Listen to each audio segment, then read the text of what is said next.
बच्चों नमस्कार। आज हम ऑनलाइन कक्षा के क्रम में पत्रकारिता अर्थ परिभाषा व स्वरूप को जानने की कोशिश करेंगे। जैसा कि हम सब जानते हैं कि समाचार पत्र और पत्रिकाएं समाज का दर्पण होती हैं। समाज में जो भी घटित होता है उन सब का विवरण इन समाचार पत्रों में देखने को मिलता है। समाचार पत्र को चलाने वाले को पत्रकार कहा जाता है। पत्रकार के पास इन सब घटनाओं का विवरण होता है।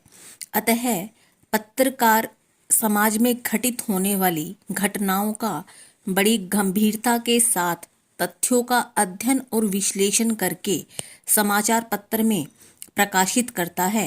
इन समाचार पत्रों से और पत्रिकाओं में मिली जानकारी से पूरा समाज और देश प्रभावित होता है। समाचार पत्र केवल पीड़ित और अभावग्रस्त की ही आवाज नहीं होता, बल्कि उसमें पूरे समाज के सुख दुख, हर्ष विषाद, आशा निराशा आदि को अभिव्यक्ति मिलती है। हमने फर्स्ट स्लाइड में जाना कि पत्रकारिता की भूमिका क्या है। अब हम जानेंगे कि पत्रकारिता का अर्थ क्या है, पत्रकारिता का अक्षेत्र क्या है। पत्रकारिता के अक्षेत्र में केवल समाचार पत्र नहीं आते, अपितु पत्रिकाएं भी आती हैं। अतः कोई भी घटना जो लोगों को प्रभावित करती है समाचार कहलाती है, और जिस प्रक्रिया के माध्यम से समाचार लिखित रूप तक हमारे पास पहुंचते हैं, चाहे वो समाचार पत्र के माध्यम से पहुंचे या पत्रिकाओं के माध्यम से पहुंचे, वो सब पत्रकारिता कहलाते हैं। विद्यार्थियों, हमने सेकंड स्लाइड में जाना कि पत्रकारिता के अंतर्गत क्या आता है। अब हम जानेंगे कि जब पत्रकारिता के अंतर्गत हम समाचार पत्र और पत्रिकाओं को शामिल करते हैं तो हमें समाचार के इंगित मीनिंग से अवगत होना अनिवार्य है। समाचार के लिए अंग्रेजी में न्यूज शब्द का प्रयोग किया गया है। न्यूज शब्द का अर्थ बड़ा ही प्रासंगिक है। अंग्रेजी में जो न्यूज शब्द प्रयोग किया जाता है वह 4 वर्णों के योग से बना है। एन यानी नॉर्थ उत्तर, ईस्ट यानी पूर्व, वेस्ट पश्चिम, साउथ यानी दक्षिण, यानी न्यूज से अभिप्राय पूर्व, पश्चिम, उत्तर और दक्षिण चारों तरफ दिशाओं से मिलने वाले समाचारों से है।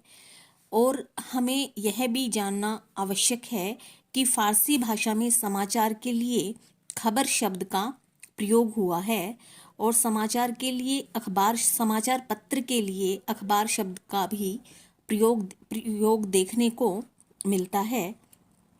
वास्तव में पत्रकारिता अपने आप में एक कला है, और अंग्रेजी में अगर पत्रकारिता के अर्थ को हम समझना चाहें तो अंग्रेजी में इसके लिए जर्नलिज्म शब्द का प्रयोग किया जाता है। जर्नलिज्म शब्द की रचना जनरल से हुई है। जनरल का अर्थ है दैनिक विवरण। हिंदी में जनरल के लिए पत्रिका शब्द का प्रयोग किया जाता है, इसे मैगजीन भी कहा जाता है। अतः हमने न्यूज पेपर और मैगजीन दोनों शब्दों को अच्छे से समझ लिया है, जो कि पत्रकारिता के मुख्य दायरे के अंतर्गत आते हैं। स्लाइड में पत्रकारिता के अर्थ व स्वरूप को जानने के पश्चात पत्रकारिता से संबंधित विभिन्न विद्वानों ने जो परिभाषाएं दी हैं उनका अध्ययन करेंगे। डॉक्टर नरेश मिश्र के अनुसार पत्रकारिता समाज के लिए ज्ञानवर्धन, मनोरंजन और उद्बोधन का आधार है। सीजी मूलर के अनुसार पत्रकारिता के अंतर्गत तथ्यों की प्राप्ति, उनका समुचित मूल्यांकन और ठीक प्रकार से प्रस्तुतिकरण किया जाता है।